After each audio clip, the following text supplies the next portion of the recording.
Buenas tardes, jóvenes. Hoy vamos a estar revisando la continuación en relación a ecología y en este caso, ¿qué es lo que va a estudiar la ecología? Y este cuadrito es muy interesante porque dice, si el objeto de estudio es, dependiendo de lo que la ecología va a estudiar, van a ser las ramas.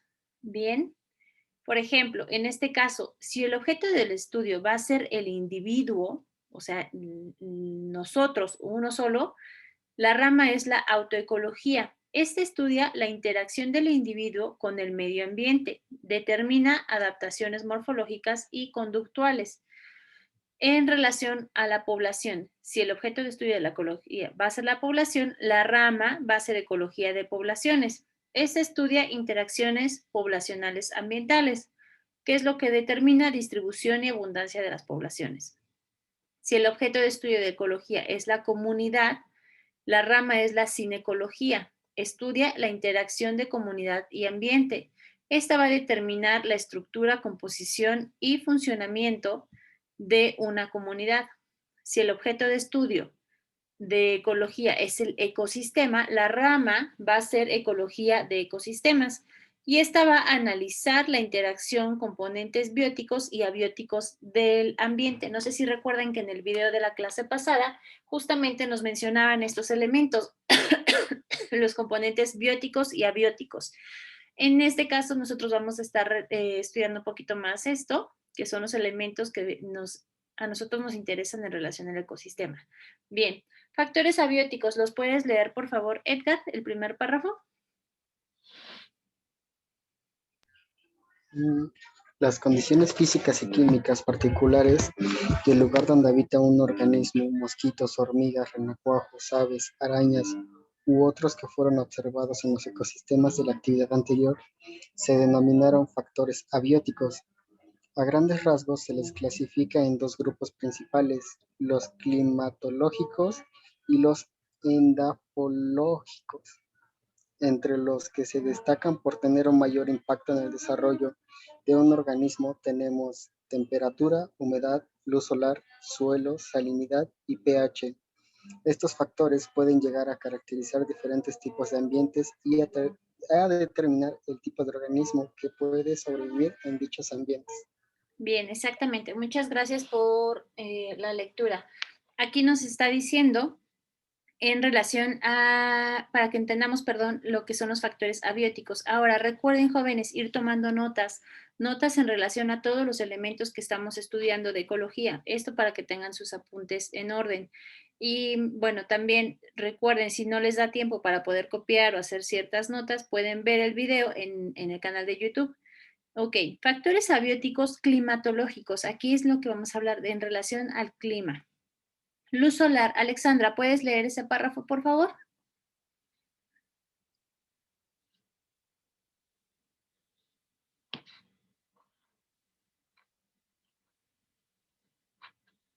No sé si está fallando su audio. Ay, creo que sí. Adelante, Luz, gracias. Buenas tardes. Buenas Luz tardes. solar. La iluminación natural es la principal fuente de energía de la biosfera y depende directamente de la radiación solar, la intensidad y cantidad de radiación lumínica que recibe un punto sobre la superficie de la Tierra. Depende de la hora del día y de la temporada del año. Gracias a la acción de un pigmento llamado clorofila, que se encuentra en las hojas de las plantas de color verde, la energía lumínica puede ser transformada en energía química, almacenada en los enlaces químicos de moléculas como la glucosa. Al número de horas de luz y oscuridad a lo largo de un periodo de 24 horas se le conoce como fotoperiodo y afecta la fisiología y el comportamiento de un organismo, provocando, por ejemplo, cambios en el plumaje, pelaje, migraciones o conducta sexual, entre otros. Bien, muchas gracias. Sí, recuerden, ya estamos involucrando un factor abiótico, el cual sería la luz solar. Bien. Ay, perdón. ¿Puedes leer, por favor, Nicole, los dos párrafos? En ecosistemas acuáticos, la intensidad de la luz solar es un factor limitante, debido a la atenuación de la misma a medida que se incrementa la profundidad en los océanos. Por esta razón, algunos organismos del fondo del lecho marino han desarrollado mecanismos bioquímicos que les permiten producir energía a partir de fuentes diferentes a la radiación solar y de esta manera incorporarán energía a su ecosistema. Las plantas direccionan su crecimiento en respuesta a la intensidad de la luz solar. Así garantizan obtener el máximo provecho. A este movimiento de atracción a la luz se le denomina fototropismo. Bien, muchas gracias. Aquí nos está diciendo otra parte de los elementos de lo que es abiótico en relación a la luz. Bien, Rocío, ¿puedes leer el siguiente párrafo en ecosistemas? En ecosistemas donde abundan las plantas, como en los bosques, se presentan una estratificación que permite una distribución de las mismas de acuerdo a su tamaño y tipo de vida. Las plantas que requieren más luz son llamadas heliófitas, del griego helios sol, y las plantas que crecen en sitios sombríos son llamadas hesiófitas. Los árboles grandes forman en el estrato más alto, llamado dosel. Los arbustos en el estrato medio se denominan sotobosque. Y las plantas herbáceas, que son las que se encuentran cerca del suelo, forman el estrato más pequeño, llamado rastrero. Bien, muchas gracias. Y aquí tenemos otro factor abiótico, que sería la temperatura. ¿Lo puedes leer, por favor, Sofi? La luz solar tiene una estrecha relación en la temperatura, ya que los rayos del sol no inciden con el mismo ángulo sobre la superficie de la Tierra durante el año. Así, una latitud cercana a la línea ecuatorial, donde caen de forma perpendicular, tenga una radiación más intensa y por lo tanto presentan temperaturas más elevadas y constantes durante casi todo el año. En latitudes mayores, la inclinación del eje de la Tierra con respecto al Sol determina la temperatura predominante durante los periodos del año: invierno, primavera, verano y otoño. Como los estudiantes en geografía, el semestre pasado la temperatura también varía con la altitud, decreciendo la misma medida que incrementamos la altura, por lo cual hay una relación inversante proporcional entre estos dos variables. Ok, bien, muchas gracias. Eso es en relación a la temperatura. Aquí tenemos estas dos palabras que son como nuevas para nosotros: endotermo o endoterma. Puede ser, es un adjetivo, se aplica al animal cuyo cuerpo es capaz de regular su propia temperatura, como las aves y los mamíferos. Son los únicos animales endotermos. Y también tenemos ectotermos o ectotermas. El adjetivo dice, se aplica al animal cuya temperatura corporal no depende de sus propios mecanismos fisiológicos, sino del calor del ambiente en el que vive. Todos los animales, salvo aves y los mamíferos, son ectotermos, ¿sí? Todos los animales, salvo aves y los mamíferos, son ectotermos. Bien. Tenemos aquí muchos organismos han desarrollado adaptaciones fisiológicas de comportamiento o morfológicas como respuesta a temperaturas extremas. Por ejemplo, ¿cuáles son? ¿Las puedes leer, por favor, Fátima?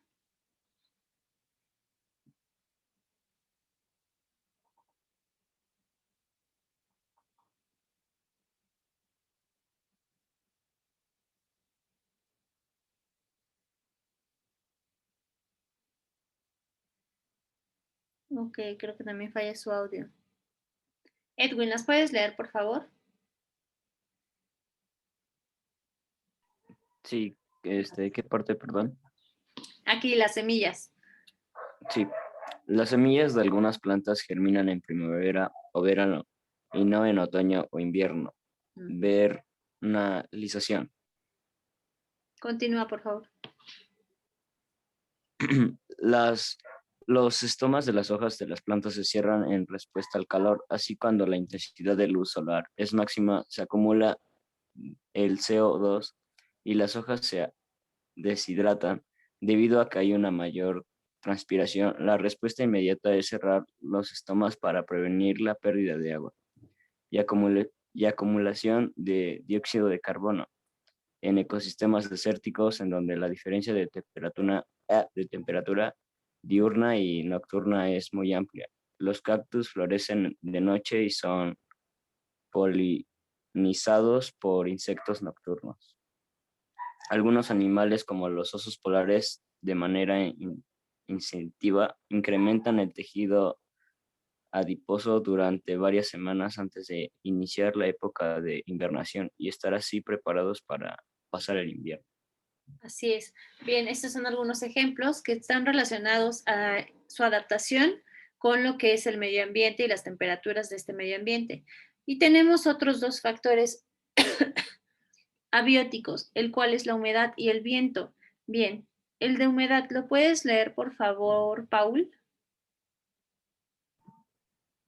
Humedad. La humedad hace referencia a la cantidad de vapor de agua que puede encontrarse en la atmósfera o en el suelo. En ambos casos, el contenido de agua presente estará en función de los patrones de lluvia del lugar. En climas secos, la humedad es baja, tanto en la atmósfera como en el suelo. Bien, muchas gracias. ¿Y el viento, lo puedes leer, por favor, Catherine? Viento. Este factor se encuentra asociado a la temperatura y a la transferencia de calor. La contracción o expansión de las masas de aire generan zonas de alta y baja presión que producen el movimiento del aire. Los vientos transportan vapor de agua que puede condensarse y precipitar como lluvia, nieve o granizo.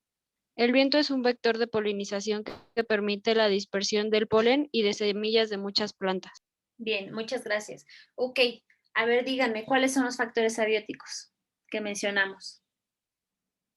Ya tenemos humedad, viento. ¿Los otros?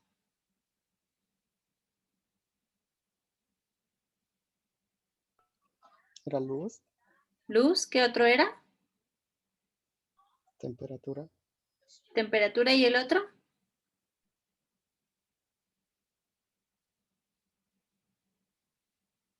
¿Quién sabe? Tenemos viento, humedad, temperatura y en este caso la luz solar, como decíamos. ¿Qué es un factor abiótico? Díganme.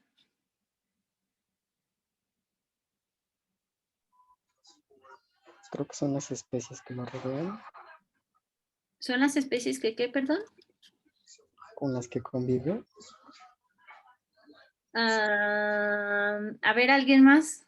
Está bien, más o menos por ahí va, pero no es una especie.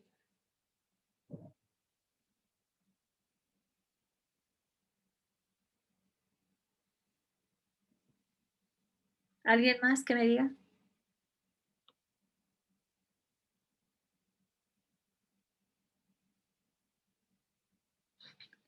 Ok, vamos a regresar. Factores abióticos. Condiciones físicas y químicas particulares de un lugar donde habita un organismo. Bien, esto se va a determinar factores abióticos. Es esto que es externo, ¿sale? Que nos está diciendo, va a ser la condición física y química. ¿Qué es esto externo? Nuestro medio ambiente, ¿cierto? Sí, por favor. Ok, dice particulares del lugar donde habita un organismo y tenemos entre paréntesis, ¿qué puede ser un organismo? Mosquitos, hormigas, renacuajos, aves, arañas u otros que fueron observados en los ecosistemas que estuvimos revisando. Ok. A grandes rasgos se les clasifica en dos grupos parciales, climatológicos y endafológicos, entre los que se destacan por tener un mayor impacto en el desarrollo de un organismo tenemos temperatura, humedad, luz solar, suelo, salinidad y pH. Esto, recuerden, todo este factor abiótico va a ser algo físico o químico que se encuentra en el medio ambiente y que tiene influencia dentro de un organismo. Este organismo, ¿qué puede ser? Por ejemplo, las plantas, ¿no? Como decía, los cactus florecen en la noche. Un factor también abiótico, no sé si han visto cómo es el movimiento del girasol. Girando con el sol. Exacto, sí, o sea, como su nombre lo dice, y es algo que tiene en relación a esta parte abiótica, que es de la luz solar. ¿Qué es lo que pasa? El sol se va moviendo y el girasol va haciendo esto mismo conforme se va moviendo. No sé si han visto, por ejemplo, en algún momento les comenté, me parece, de algunas hojas. Hay hojas, y no sé si también las han llegado ustedes a ver. Hay unas plantitas o como árboles que tienen unas flores amarillas, que huelen como a palomitas. Según yo, huelen a palomitas esos arbolitos. Bueno, estas hojitas están así abiertas, ¿no? Y cuando ya va a anochecer, las hojitas se cierran, se pegan, y ya cuando sale el sol se vuelven a abrir. Esto es esta interacción tanto física como química que tiene esta planta en relación al factor abiótico de la luz solar. ¿Sí, más o menos se entiende? Sí, profe. Ok, no sé si también les ha tocado ver, por ejemplo, las aves. Si hay cerca de su casa árboles o de la colonia donde ustedes vivan, como eso de las 5:30, 6, dependiendo del cambio de horario, se empieza a escuchar como, no tanto como si silbaran o cantaran los pajaritos, pero sí hacen ruido y se empiezan todos como que a acumular en los arbolitos. No sé si han visto eso. Sí, Sí, Es da como, miedo. exacto, ya se van a dormir ellos, ¿no? Ya se están despidiendo de todos los demás y ya se van a dormir. Esto tiene que ver justamente con un factor abiótico. Este comportamiento que va a tener ese organismo tiene una reacción en relación al factor abiótico. ¿Está clara esta parte? Sí, profe. Ok, perfecto. Entonces voy a detener la grabación.